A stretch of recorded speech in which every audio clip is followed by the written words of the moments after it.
This episode is brought to you by Nespresso. Gift magical mornings with Nespresso Virtuo Pop. Compact and stylish, Virtuo Pop is made to meet every morning coffee craving. From espresso to coffee, hot or iced, at the click of a button.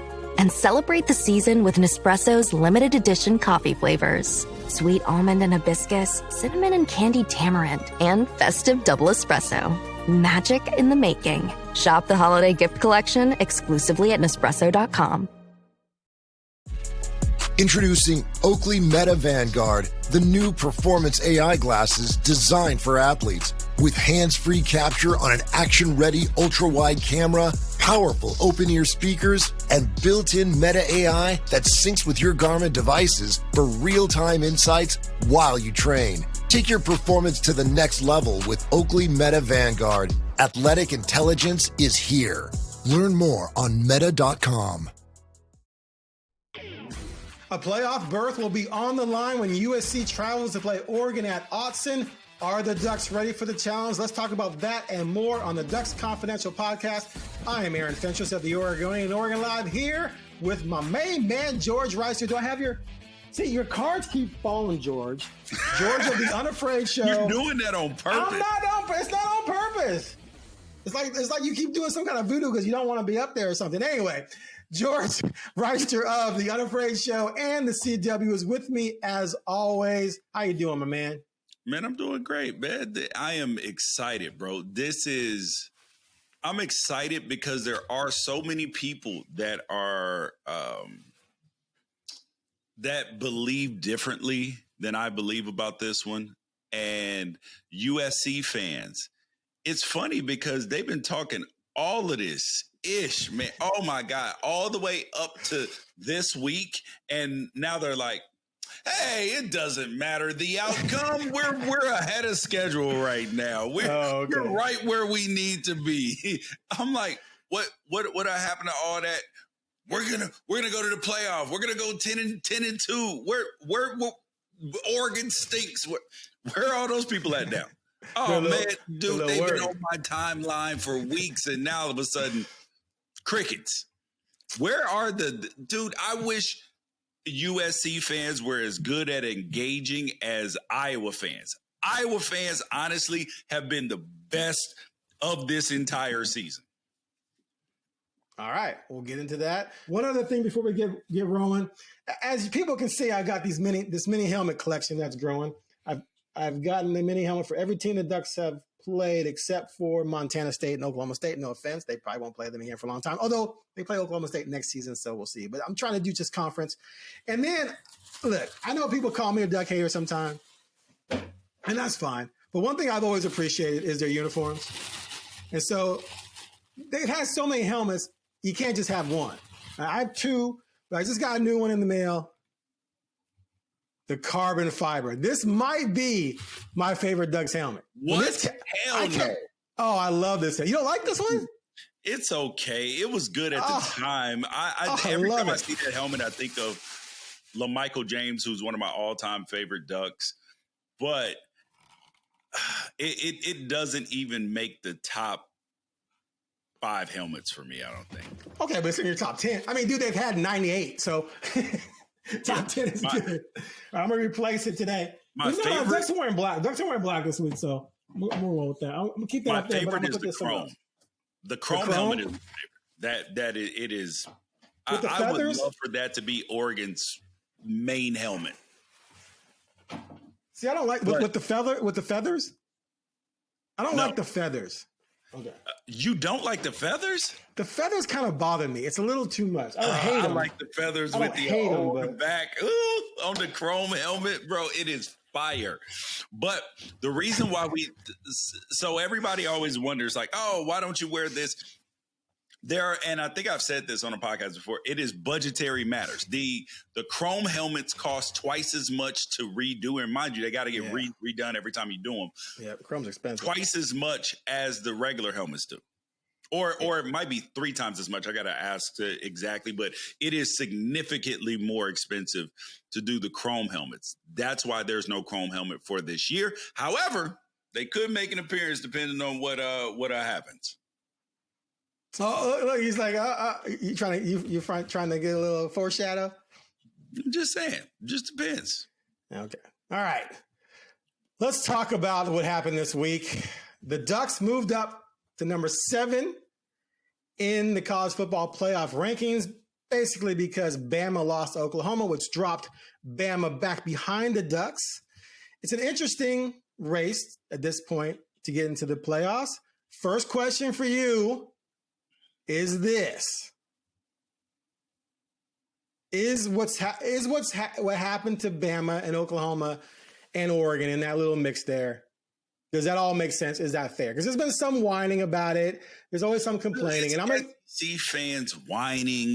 They're whining. Oh, who is Oregon beat? Who is Texas A&M beat? Texas A&M has not played one of the 7 best. That now, granted, they do have a Notre Dame win. They do have the Notre Dame win, but outside of that, Aaron, they have not played any of the 7 of the highest 7 or 8 rated teams, not even rated, ranked or anything in the SEC. Nothing. They've not played any of them teams. All of them are the bottom feeder teams, except for Missouri, who just got re-ranked. LSU was ranked at least. Anybody. Huh? LSU 6-4. They were ranked at one time when they played them. So, but Missouri's 7-3 now. Come on.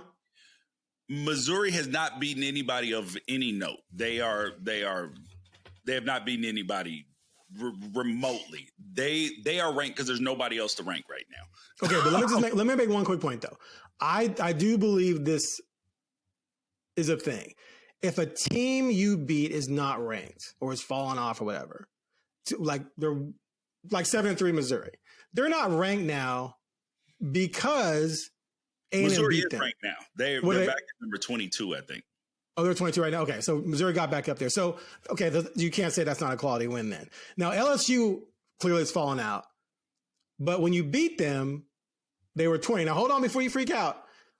Had LSU won that game, LSU's entire season, well, it wouldn't be that different. They'd be 7-3. I think they'd be ranked, though. So my point is, if you beat a team and knock them out of the rankings because you beat them, that shouldn't lose its luster. That's different, though, than Penn State, which was 3, and now is when you collapse their whole season. Okay, see, that's self-serving. I don't believe many teams have lost heartbreakers early in the season and didn't fall apart. It wasn't all about Oregon. To make that all about. Okay, let's not rehash that. I think that's overblown. I think that's self-serving Duck fan nonsense. But I get your point with A&M. But the bottom line is that they're undefeated, in my opinion, because right now you are loud and wrong right now. I had coffee this morning, so watch out. You know how I get when I get a little coffee in me. When I get a little coffee in me, I get a little frisky. Get a rowdy. I can't imagine if I ever had a cup of coffee. I don't even know how that would go.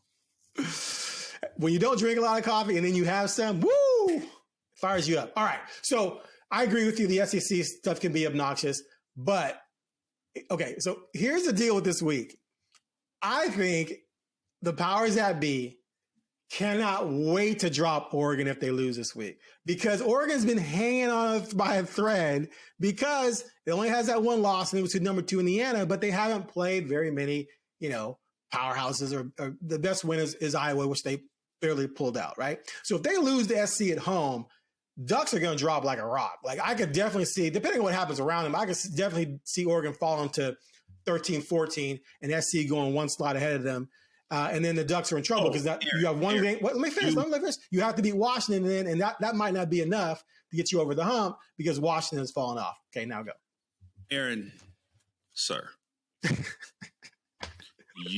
There is no possible way. Mm-hmm. There is no possible way. Okay. That I mean, it's flabbergasting to me at times how you can be so incredibly wrong about the previous thing that you said and then be this right about this. Oh, okay. It is. I'll take that. I'll take 50-50. Go ahead. It is incredible because you are 100% right. They are. So Oregon on one hand is getting a little bit of benefit of the doubt, right? Right. And because like you can't help that people that you scheduled a long time ago that they're bad. Like you can't help that. Right. But it's funny, and the reason why people are upset about it is because it's Oregon. How many times did you hear the term? I heard Joel Klatt say it a bunch of times. I've heard Josh Pate. I've heard all of these people say the words Texas and benefit of the doubt and Alabama and benefit of the doubt. So I don't feel bad about getting no benefit of the doubt because this is the way it works in college football. We just so happen to be the beneficiaries of it. But they are just sitting there waiting. They're like, ooh, if they give us an opportunity. But here's the thing. You can beat USC, and I believe Oregon would then jump Ole Miss to go to number 6. And depending on what happens, like with like the Texas A&M Texas game, if Texas wins that game and then Oregon were some kind of way to lose to Washington, because I actually believe, here's conspiracy theory, George, in me, okay? Because I've seen it happen too many times. Washington plays this week, right? I believe so. I'll check. Hold on, let me see. I'll look it up. Go ahead and talk. Okay. So the thing is Oregon, if Oregon beats USC next week, for the Washington Oregon game, you will 100%, if Washington is able to get past UCLA this week, Washington will be 8-3 and they will be ranked next week. So then you get another ranked game. You see what I'm saying? They play at UCLA, which I think could be kind of dicey, but we'll see. Yes, it definitely will be. Yeah. Because they're bad on the road. It's a night game. They are. And UCLA is tough at home. Like they're much improved. They got a bunch of people who are fighting. Nico about to hop back in the transfer portal. Is he? Yes, bro. There's a lot of players that are hopping in the transfer portal, brother. You got Sam Levitt is probably out of Arizona State. College football is so broken. Because Arizona State's looking for a new quarterback right now. Like actively, they already know. They already know. Yeah. But it's like they're sick of him and he want to go somewhere else too. It's so sad. Oregon hasn't experienced it yet, right? They haven't had a star player just bail yet, right? And they probably won't because they can afford to keep most players. But just the idea, like, let's go back. Let's say LaMichael James after 2009, after replacing LeGarrette Blount, having the season he had, just left, or Marcus left, or Herbert left. Like that would just diminish the history of the program. Being a poverty program, though, too, like not a top tier program, because you wouldn't have like the top like a quarterback from Georgia leave Georgia, because where's he going to go? Right. He's winning at Georgia. Like, where are you going to go? Like, you're going to take more money to go to like Northwestern? Then people are going to be like that can hurt your whole NFL stock. So it doesn't really happen. It's broken the other way. And now, mind you, but let's talk about why it's broken though. Because if you are a player, okay, it's not like the NFL where you have a good idea of what the market for yourself is, okay? Let's say you're DeMond Williams at Washington, who's making, I feel comfortable with saying about $1.3 million this year, okay? Unbelievable. So would you say that he's played pretty well, Aaron? He's good. Okay. So now DeMond Williams up for a new contract. He's got to sign a new NIL deal toward the end of this year before the year is over with. how much do you think that he's worth on the open market? So of course people are going to be testing it to see, even if they have no intention on leaving, they need to, like, you wouldn't be doing yourself justice if you didn't understand what the market was, right? 100%. So there are quarterbacks and running backs and wide receivers and everybody who you're going to hear names rumored in the portal or this or that. Oh, this guy might hop in, or he is hopping in. They may not hop in. They may just be calling other schools just to see. Because let's say that Washington says, and I'm just using him as an example, like it could be Jaron Kiwi Sagapua-Telly at Cal. Hell, it could be Brock Thomas from Oregon, who you can see hop in the portal, because now he can be like, yo, I'm the backup quarterback at Oregon, and I've come in, I've played well. I want to be a starter. Somebody will pay him to be a starter, or at least compete for the starting job. Speaking of which, real quick, I actually interviewed Brock the other day. I got a feature that's going to be on OregonLive later today, and I asked him that very question, so check it out later. Okay. So, well, I want to know what he said. Oh, he said he has no interest in really leaving. Like, we talked about the fact that, okay, Oregon can go out at any point and just buy a quarterback.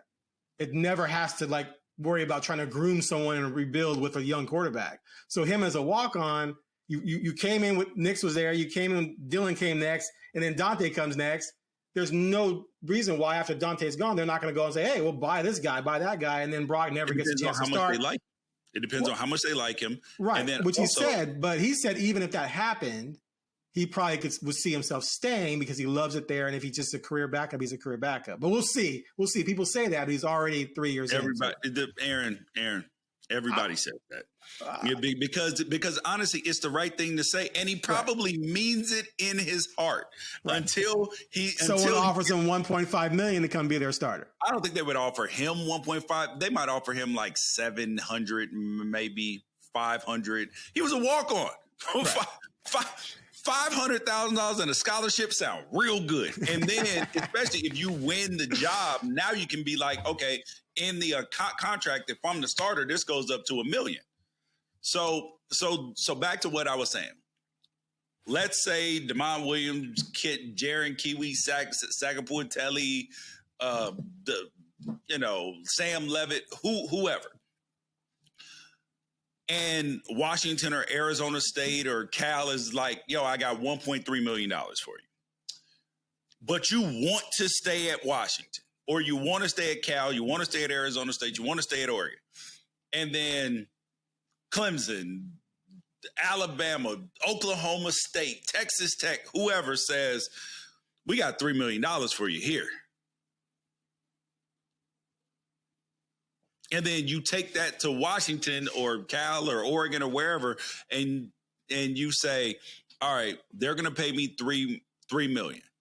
Like, I need you to, and they're like, all right, we can get you to 2.4 with what we got going, blah, blah, blah. If I am that player, I'm probably staying for 2.4 because it's familiar. I know the coaches, they believe in me, like everything. So, like, you can get discounts for players who really want to be there, but who aren't being short-sighted. But you also have to, use your leverage in negotiation. It would be silly not to. I can't hear you, Aaron. You got me now? Sorry. Yeah. I cleaned this off and actually turned it off. No, I don't blame the players at all. If I'm making $800,000, $900,000, $1.3 million, and someone comes along and offers me $3 million, I have to take it. And the fans can kick rocks if they want to be mad at me. But the problem is not that. The problem is that you have this tiered system, much like baseball and your Dodgers, where it just creates an unfair imbalance, which is one of the reasons why NFL will always be king, because Green Bay can compete with LA and the New York teams because of the salary cap, the hard cap. Anyway, so I think college football needs to figure it out, because it's not good for the fans either. Why is a fan? No. I mean, on one hand, it's great, like Miami Hurricanes. They go out and they got Beck. Before that, they got Ward. As a Miami Hurricanes fan, yeah, it's great. They're going to always have a good quarterback because they're going to do it again. But at the same time, I miss the days where you actually recruited some guys and then developed a couple and they grew with the program and played 3 years, not one. And so that's where it becomes a little, iffy for me. But that's just me. Okay, so I got a question about Oregon.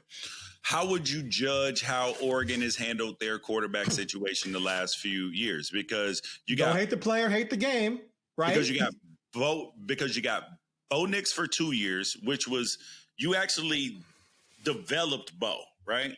I mean, okay. He had a 6th round grade when he came, and he left as a 1st round pick, right. And he played 2 years, right. And then you get Dylan, who clearly you helped out his draft stock, but it was only 1 year, and now Dante, would you consider him an Oregon development, especially if he stays for next year? Because that means he would have been a part of the program for 3 years.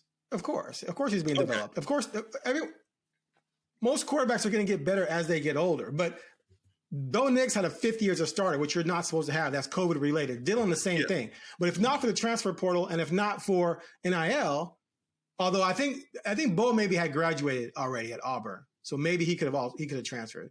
But anyway, if not for that COVID year, where would they have been in 23 and 24?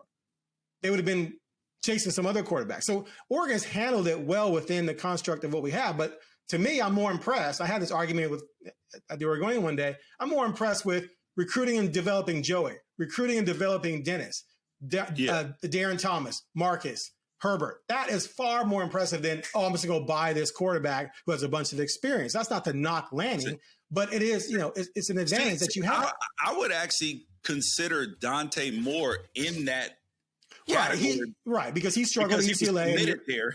Right, yeah. No, he was committed there, and then he wanted to go start, and then he came right back. Right. And he's here for 3 and he's there for three years. That feels like recruitment and development to me, and not just buying someone. No, I agree. I agree. I'm going to, Dante, I don't throw in that category. I mean, he played 1 year at UCLA, but still, like you said, he struggled, et cetera, and that's fine. Anyway, all right, so let's get to this real quick. This is driving me nuts. All right, so as we've said, I'm a Miami Hurricane fan. Been one since the 80s, Kozar days. Doug Flutie can kick rocks. That's how far back I go. Jeez. The Flutie game winner at Miami. You remember that, right? Okay. No, you weren't born, were you? I remember. I've seen it many times. One of the greatest games ever, but it sucked if you're a Miami fan. But anyway, Miami fans are crying about the head-to-head thing with Notre Dame because Notre Dame is 9th and Miami's 13th. Miami's inching back up after losing 2 out of 3.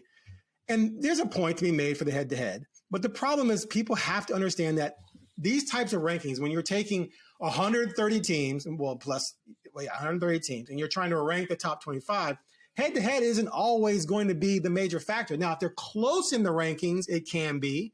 But if there's a gap, and the gap was built by Notre Dame continuing to climb, winning 8 in a row, and then Miami losing those 2 out of 3, that SMU game just crushed them, knocked them way down. So you have a gap. You have to make up that gap by continuing to win, but you're running out of games. So people can cry all they want about the gap and about Notre Dame being ahead of them, but it's not just about those 2 teams. It's about the entire group of 25 and how they fit together. So the whining is just insane. Also, when Louisville, which beat Miami, went ahead of Miami for a minute, then Louisville lost the second game, and guess what? It fell back behind Miami, even though it had beaten Miami. I didn't hear any Miami fans crying about that. Now, one more thing real quick. I went to the UW Miami game in, I think, 2000 up in Seattle with Clinton Portis and that great Miami team that in 2001 won the national title. That team got trucked by the Huskies. Yeah. I think, right? They came back late, but they lost. It was huge. I was so pissed. I'm still, I just thinking about it just makes me, ugh. But anyway, that's 25 years ago too. Yeah. But from that point on, Miami just rolled. Washington lost along the way. They were upset by a pretty average team. And so eventually they passed each other. And Miami was ahead of Washington. And Washington fans were freaking out. We beat them. Yeah, but in the construct of the rankings, you lost to a scrub team, whereas Miami lost to a really good team on the road. But they lost to us. But that's what happens with the rankings. But I didn't hear Miami fans crying about that 25 years ago. The same thing's happening now. It's just how it is. The bottom line is and this is from a Miami fan, don't lose to SMU. Just don't do it, and then you don't have a problem. But you do have a problem because you choked that game just like you did Syracuse last year at the end of the season. And we know that the transitive property doesn't work in college football. Exactly. So, Notre Dame, doesn't it look much better? I mean, just intuitively, forget anything else. If I say you lost by 4 total points to the number 3 team in the country and now number 13. What are they, 14 now? 13. The number 13 team in the country. You lost to those 2 teams by 4 total points. 4 points.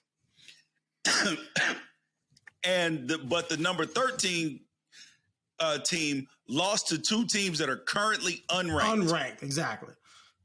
And it was more recent. So it also seems like they're trending in 2 different directions, or at least they were for a while. It's like people don't want to let common sense get in the way of their argument. Their fandom, their homerism, which is what I deal with you twice a week. Yes. Did you hear what I said? Yeah, I heard. Yeah, you said yes. You said yes. You said yes. No, I'm clipping that bad boy. Go ahead. It's like if I went to, it's like if I were an alcoholic and I said, I've been clean for 10 years. Somebody else says, I've been clean for 2 years. And I'm going like 10 weeks of Notre Dame football versus, last couple of weeks. Okay. Yes. I'm so following. I've been clean for 10 years or 2 years. Which one are you probably going to trust a little bit more, like with their sobriety? Oh, yeah. The guy has been sober for 10 years. Yes.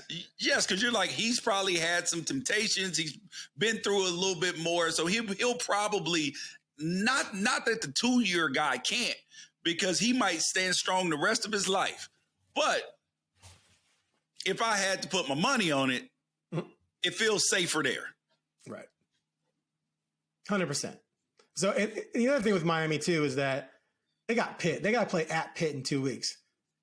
That's an L waiting to happen as far as I'm concerned. Like, that's a very, very losable game. So they need to just worry more. Fans need to worry more about that than worrying about where Notre Dame is right now. I do believe so. Notre Dame has remaining. Let's see, Syracuse and at Stanford. So they should win both of those games if they're in a game. I do think though, if Miami can continue winning and some teams in front of them lose, that they could get to the point where, maybe they're 10-12, and then the committee says, okay, who are we going to put in? Well, Miami beat them. And then you go ahead and you switch the ranking, and all of a sudden it's 11-12. And Miami's ahead of them. You say, hey, they have this, that could happen. But worry about that later. Win. Because you lost to SMU, which tells me you can lose at Pitt. Exactly. So don't get up here on your high horse talking like, you get robbed. You get robbed. Hey, man, anyway, now, the other one is BYU. All right, BYU fans are freaking out. They think they should be ranked ahead of Oregon. They're getting jobbed. They're 9-1. What say you on that? Okay. And I responded to one podcast. I just said, but Oregon would truck BYU on the field. And of course, I got hammered by a couple people out there. Here's the truth. All right, break it down. BYU. It's a nice story. I respect Kalani Sitake. I expected them to have 1 or 2 more losses than they have right now. Right. They're doing a good job. This team is also nowhere near as talented as the teams in front of them. And then when you look at when they ran into a talented football team, they literally could not compete. Got smoked. 29-7. And that last touchdown was close. And here's the other thing, Aaron. Yep. They are continuously walking through the raindrops. This is like watching, you know who BYU fans really are right now? They are really, they're like a little bit better version of Georgia Tech right now. Georgia Tech has been skating by, like they are skating by. BYU. Yes, they drowned Portland State. Stanford's terrible. ECU 34-13. They pulled away late. 24-21 to Colorado. That's weird. They pulled away late against West Virginia. 33-27 Arizona. Utah 24-21. I think Utah's quarterback was hurt in that game. Iowa State game was kind of close too, and then you get beat. So like you're not displaying. I rank teams, Aaron, based upon what I believe are the three most important criteria, in no particular order because every situation is different. Right. Quality wins, schedule played, and dominance. You can't love their schedule because the only ranked team that they've played Utah, which they beat, and Texas Tech, which beat them up super bad. So you can't go like we're Missouri and we played four teams that are in the top 15. Like that's a little bit different story. And we played most of them close. That's a different story. BYU has not displayed a level of dominance relative to the competition that they played that you can look at it and be like, hey, I understand that their schedule hasn't set up right, but their level of dominance has been pretty impressive.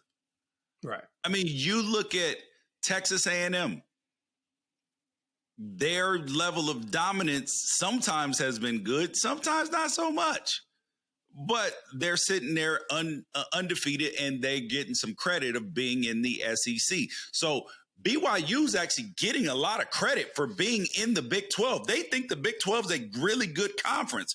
Texas Tech at 5, BYU at 11, Utah at 12. You got a shot.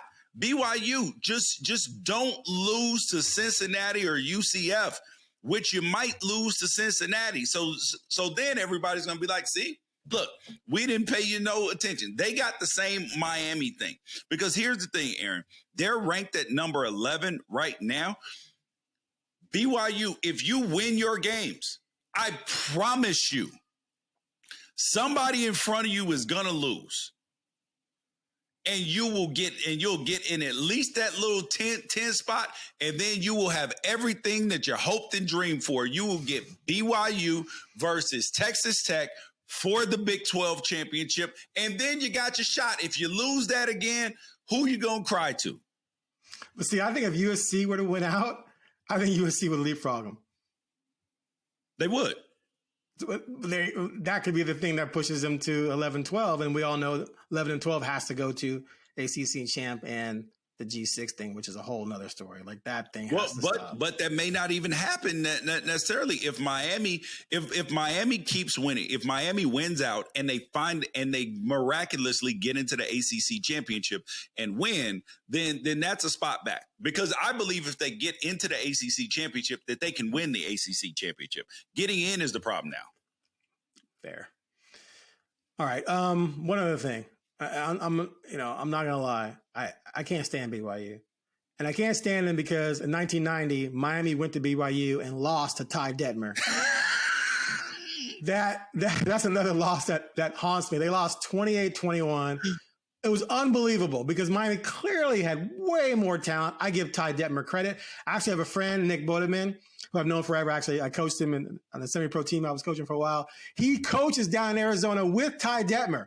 And when I was down there a while back visiting, I went and saw my friend. We played golf. He told me he was coaching with Ty Detmer. I said, what school? Because I want to go slash his tires.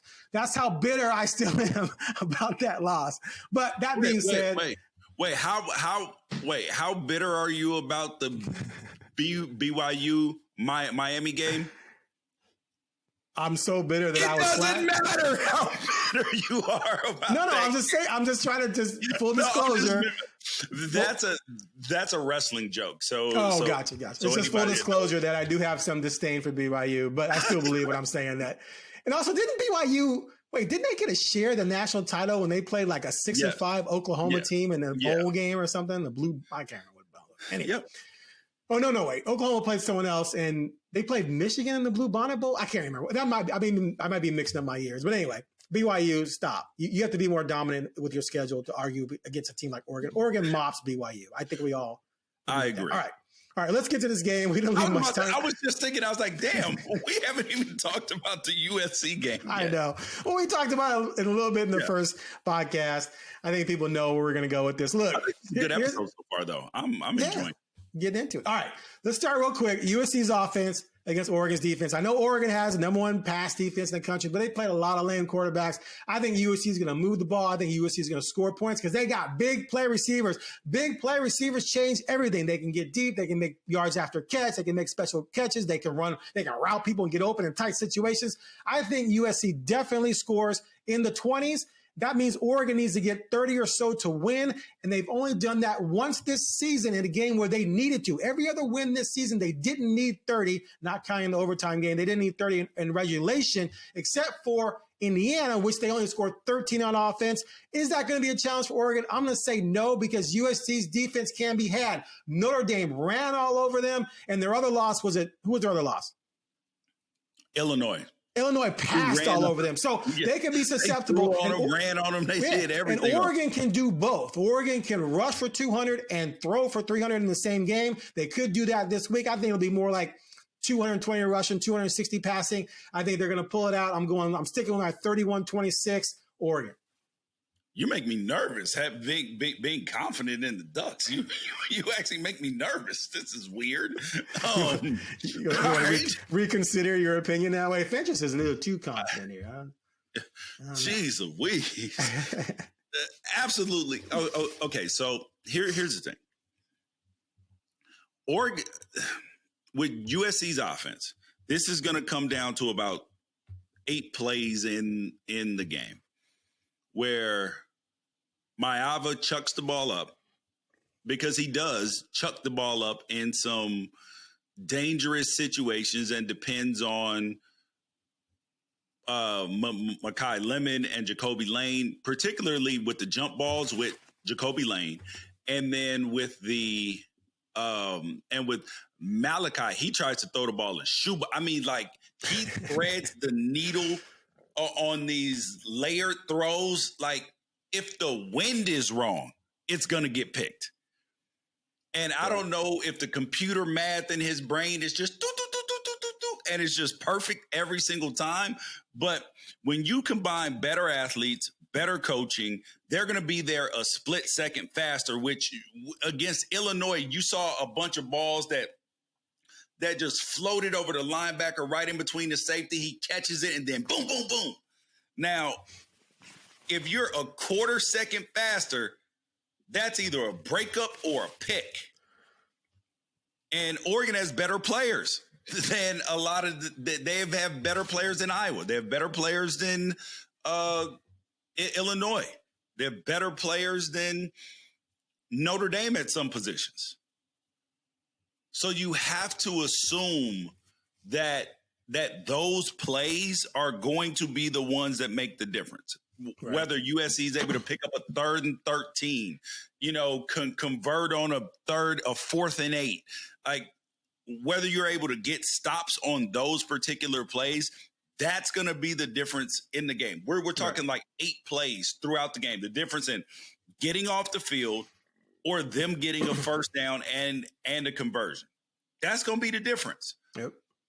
And keeping Maava from rolling out of the pocket to his right, I cannot stress this anymore.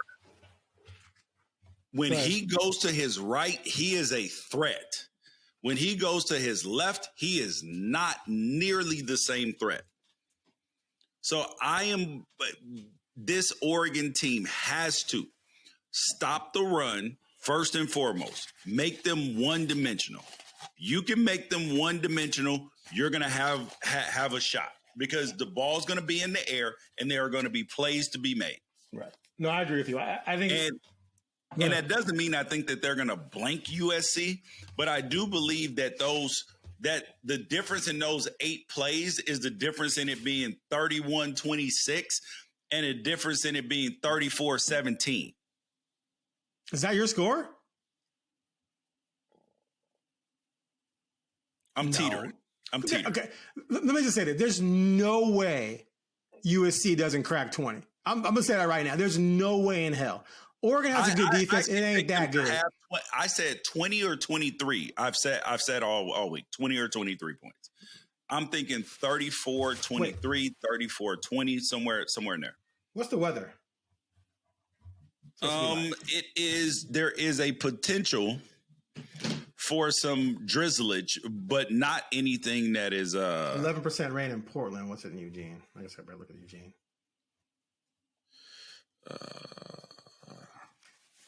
Eugene, 11% chance of, I don't know what that wiggly line is. So on Saturday, okay. So you are looking at, huh? Is it wiggly line? No. Oh, foggy. That's foggy. Oh, okay. No. Yeah. No. The weather should be good. It's gonna be a nice night. 50 degrees, no rain. Yeah. Yeah. I might change my score then. I might bump it up to 34-27. I think it'll be more offense. But look, Oregon's gonna give up points, dude. This team can run. They've got athletes. Whenever you have elite receivers and a good quarterback, you're gonna make plays. So they're definitely going to move the ball. They're definitely going to score points. But I agree with you. That's going to come down to, like you said, 8 plays where I think Oregon's defense is just going to make more stops, more timely plays than I think USC's defense is going to be, because I do think Oregon's running game is just ridiculous right now. I think they're going to steamroll these guys, and Dante Moore's going to feed off of that and have a good game. So I'm going to change it to 34-27. I'm changing it. If the running game gets going early and they're just road grading them, it only gets worse as the game gets on. You know what I mean? Yeah. Like if it starts out bad early, it's not going to stop. It's just going to be just like poof, poof, poof. And then those guys get hurt. They get tired because USC's depth in their front seven, particularly in the defensive line, is the issue. And Jakeem Stewart is a young kid. He's talented, but he also, I mean, like when it's almost like when we've seen Oregon's defense have some good defensive linemen on it, but it wasn't very deep, and you're asking them to play too many plays. Right. They can't be quite as effective because they're getting tired. They're getting leaned on. And then in the fourth quarter, they're just like, no matter how great a shape you're in, for some reason, defensive line is a position that you can't play every single snap all game. Right. You can play every snap at tight end for the most part. I mean, that's tough too, but you can play every snap at O-line. You can play every snap at quarterback. You can play every snap at safety, play every snap at corner for the most part. But it's and linebacker too, but it's the D line. Them big dudes, they get tired.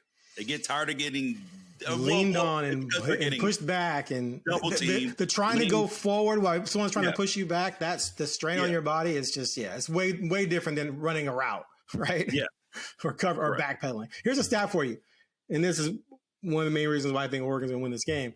So USC's most significant wins came against Iowa, Nebraska, and Northwestern, right? Notre Dame rushed for 300 on them. Like I said, Illinois passed for 300 on them in those two losses. Yeah. In those 3 wins, those 3 teams combined to pass for 380 yards. So they had no balance with their run game that they leaned on. So USC stopped the run. We're cool. And that's what saved them against Iowa, because if Iowa could throw the football, they were efficient. Gronowski was 12-19 for 135 yards. Gronowski was competent passing the football, they win that not game. Not even good. If you trade Dylan Raiola, who's an average college quarterback, for Gronowski, in terms of passing ability, they win that football game probably easily. Wait, hold on. But they shut him. They shut him down though. They shut him down. Got hurt. Oh, that's right. He had 10 for 15, 91 yards, and the backup came in through 7 passes for 7 yards. Yeah, because Raiola is accurate on short to intermediate passes, which is the stuff he missed. He's missing wide open out routes, hitches and stuff like that are gonna move the sticks. Right. That's why I said Iowa with a competent quarterback would have won that game. Exactly. And so we all know Dante Moore is beyond competent. And like you said, you think DeCorian or Bryant's coming back this week to go along with McClellan and Malik. That is not what I said. You said you thought one of them was coming back? I said at least one player in a single-digit number, probably two, will play in this football game. At receiver? Yeah. Right. So that's either DeCorian or Bryant. Am I wrong? You forgot somebody. I did.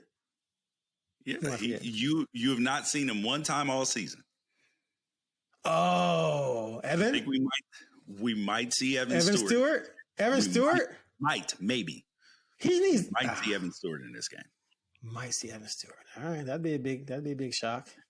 So that's why I say we will at least see one of those three, at least one of them. Okay. We might see two of the three. I don't think we see all three. But I'm gonna say this: with the way I think they're gonna run the football on SC, two tight ends is cool because they get the running game going with the two tight ends, and then you're leaking Sadiq out there, who's basically a wide receiver posing as a tight end. Yeah, then you're gonna create some problems. Dude, there is, and I swear to God, I mean this with every single ounce of my being, Aaron. When Oregon's history, Oregon was known as fast and offense and everything else, and that was the signature. Now they're still a very good offensive team in terms of how many points per. Like if you're around 40 points a game plus, you are a very highly efficient football team in terms of scoring points over the course of a year.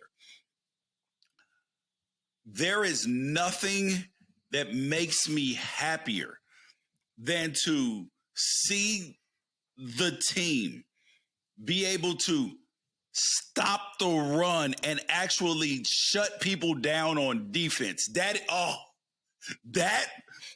feels so good. And then when you can line them up and run them over on offense too and run the ball, it is.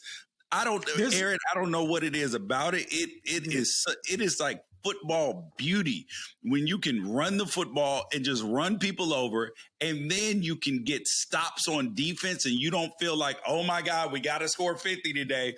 When you can win scoring 18 points against a good football team, that's like the highest level of football that when you can score 50 points, but then also you can win 18-16 if necessary. Man, it is. Hey, as I've said, I played wide receiver. I want to throw the ball 99% of the time. But when I was doing some coaching, when you got in situations where you could just line it up in I formation, we ran a play called lead check with me. Quarterback got to the line of scrimmage and picked the best hole on the line, called it out, coded, and we just run through people. Oh my God. I was sitting there like, what is wrong with me? This is fun. I'm a receiver. I hated the block as a receiver. Why am I loving this? But there's something machismo about it. I'm not going to lie. There's something just like gritty, gutty, manly toughness about it when you can just line up and just run people over. That's why I love tight ends. I'll tell you, George, straight up, I love me some tight ends. Because tight ends can help you with that, and then you can fire. Yep. We call it fire, why hot. Fire, tight end blocks down, comes up, over the middle, boom. So, yeah, I'm with you, dude. It's fun. If anybody wants to understand football, okay, the best way to understand how to win football games, how to win big-time football games, okay, it is the simplest explanation, because at some point in time to win big time football games, it is the Marshawn Lynch theory. Put someone in the mouth. You have to run through a mofo's face at some point to win big time football games, to win at the highest levels. You have to be able to, when somebody knows, hey, we're running the football. You may not know whether it's right, left, but you are 100% sure this is a running play. Hey, we're running the football. First down. Yep. It worked. That is how you win football games. It's demoralizing to a defense. Demoralizing. Yes, of course, like, cute plays, trick. They all have a passing. All of that has a place. Right. But at some point in time, you have to be able to line up and run somebody over. That's why the air raid has never won a championship, and it won't ever win. That's why the K gun didn't work. The run and shoot, like, you can have success. That's why the teams that have won, when even Alabama or Georgia has won, they were running, and they're running out of 11 personnel, which is one wide receiver, one running back, one tight end, and 3 wide receivers. It is because it is a power spread. And at some point in time, they got to line it up and run somebody over. Well, Oregon with Mariota went to play Ohio State. Ezekiel rushes for 220 and 4 touchdowns. That's your ball game. That's your ball game. This was good. But at the end of the day, line them up and run them over. Line them up and run them over. And that was a defense with Balducci. Playing the national championship versus Auburn. Yep. You couldn't block Nick Fairley. You couldn't line him up and run him over. Then they rushed for like. Came down to it, Cam Newton was able to make just enough good plays. Like, Oregon competed in the game. It's not like you can't compete, but when it comes down to it, line it up. Line it up, spread it out, run them over. Duck fans right now are like, Dari was down. So that broke my heart. Hold on a second, just to finish this point here. Didn't Oregon rush for under 100 yards in that game? Weren't they rushing for 3 bills a game that year? And then in the national championship against Oregon, I think they were under 100. 75 rushing, dude. LaMichael had 49. Yeah.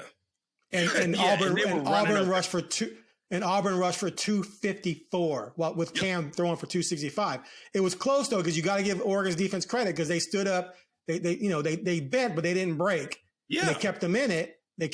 But the bottom line is right here: 254 to 75 on the ground. Yeah. If you rush for 250 as Oregon, you win that game easily, probably.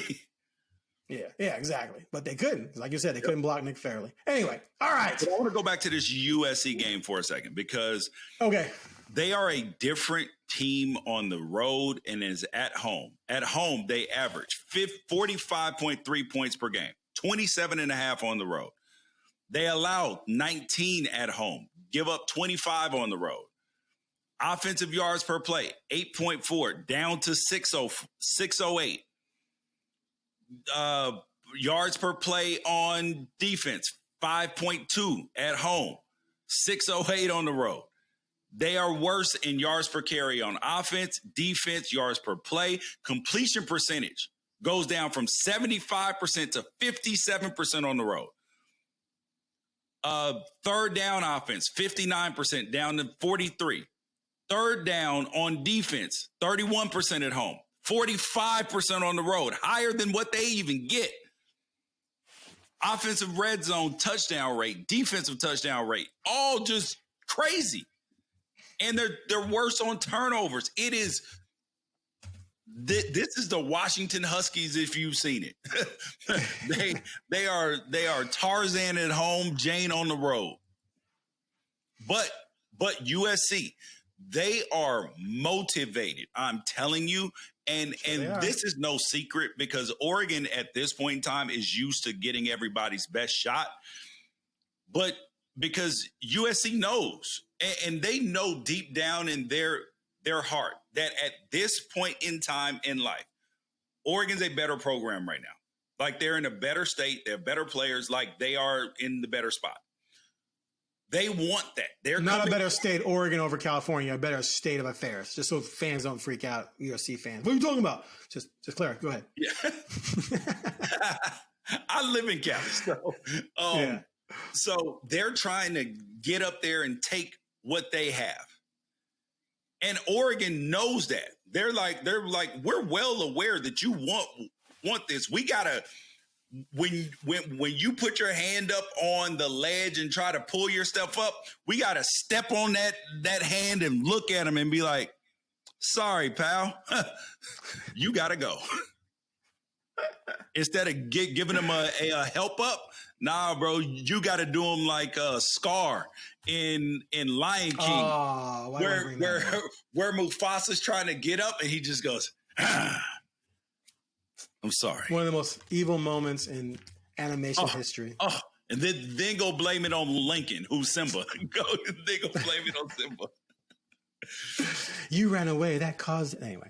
All right. Dude, that honestly, that was one of the most evil moments. Like that was you were a kid too. Yes.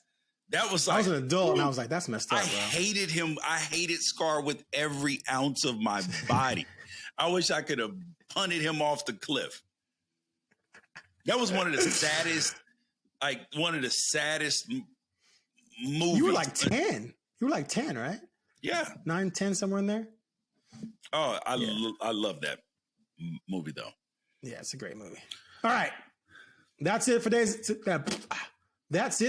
episode of the Ducks Confidential Podcast, which was brought to you by Travel Lane County, an organization that promotes travel and tourism in the Eugene, Cascades, and Coast region. Ducks fans can learn more at www.eugenecascadescoast.org. All right, George, big weekend. I can't wait to see what happens. I'm excited. I wish I could be there, but I will be in the studio just cheering along. Stressing. Hey, and you know what? We will have an immediately after the game, within 20 minutes after the game. Oh, it will be live stream happen. Yes. Cool. Live all right. reaction will be happening. I'll watch that on my way home. All right. Thanks for watching, everybody.